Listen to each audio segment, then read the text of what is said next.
CJ, kumusta ang panahon ngayon dyan sa Aurora? Ramdam ba dyan ng epekto ng Bagyong Inday?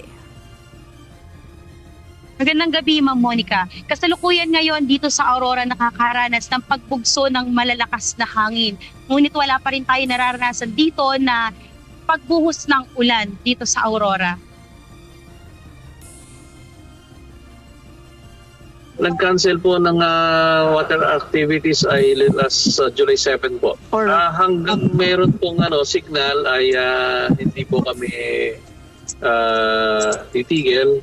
Patuloy po yung aming monitoring. Bilang pag-iingat, ipinatigil na rin ang lahat ng water activities sa lalawigan. Mananatili ang pagbabawal hanggang may umiiral na tropical cyclone wind signal sa Aurora, habang tuloy-tuloy ang pagmumonitor ng mga otoridad. Patuloy rin ang pagbabantay sa mga bayang may baybayin dahil posibleng maapektuhan ng malalakas na alon o storm surge. Sa 8 munisipyo ng Aurora, tanging ang Maria Aurora lamang ang walang coastline. Kabilang ang mahigpit na binabantayan ang mga bayan ng Dipakulaw, Baler, San Luis, Dilasag, Kasiguran, Dinalungan at Dingalan.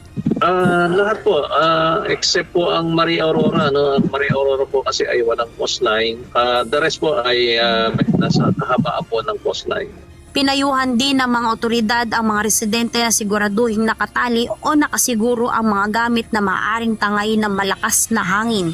Manatili sa loob ng kanilang mga bahay kung hindi kailangang lumabas at patuloy na sumubaybay sa mga opisyal na abiso mula sa mga kinauukulan. Namang po, ingat-ingat po tayo at manatili na lang po tayo sa ating mga tahanan at batsyag-batsyag po at lagi pong magkasabay sa mga binibigay na ang ating mga pamahalaan po. Nakahanda na ang mga ahensya ng pamahalaang panlalawigan ng Aurora para sa posibleng epekto ng Bagyong Inday. Ayon sa mga otoridad, sapat ang nakaimbak na mga food pack at mga gamot na agad maipamamahagi sakaling may mga komunidad na mahiwalay dahil sa pagbaha o pagguho ng lupa. Mas tututukan ang mga lugar sa Dicadi area, partikular ang mga bayan ng Dilasag at Kasiguran, dahil ito ang ilan sa mga posibleng ma-isolate kapag lumala ang panahon.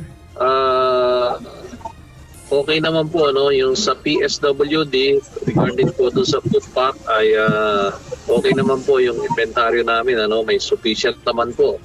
At pagdating naman po sa medicine ay okay din po, And then pagdating naman po sa mga heavy equipment, ng mga naka-preposition na po siya para in case po na magkaroon po ng isolation ng mga daan, ay may mga isolate, lalong-lalo na po doon sa Dicadi area, kasi yung Dicadi area ay siya po yung may signal sa kasalukuyan po, yung Dilasag and Kasiguran.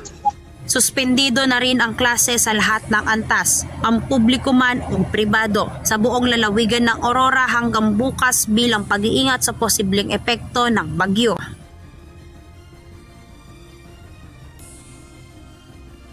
Yan muna ang update dito, Ma'am Gladys, sa Baler, Aurora. Balik po sa inyo. Maraming salamat, CJ Muhar mula sa Baler, Aurora.